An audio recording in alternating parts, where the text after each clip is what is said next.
Hello everyone, jumbo.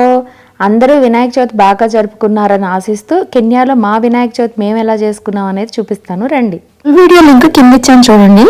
గణనాయకాయ గణదైవతాయ గణాధ్యక్షాయ ధీమహి గుణశరీరాయ గుణమండితాయ గుణేశానాయ ధీమహి గుణాధీతాయ గుణాధీశాయ గుణప్రవిష్టాయ ధీమహి एकदन्ताय वक्रतुण्डाय गौरीतनयाय धीमहि गजेशानाय बालचन्द्राय श्रीगणेशाय धीमहि एकदन्ताय वक्रतुण्डाय गौरीतनयाय धीमहि गजेशानाय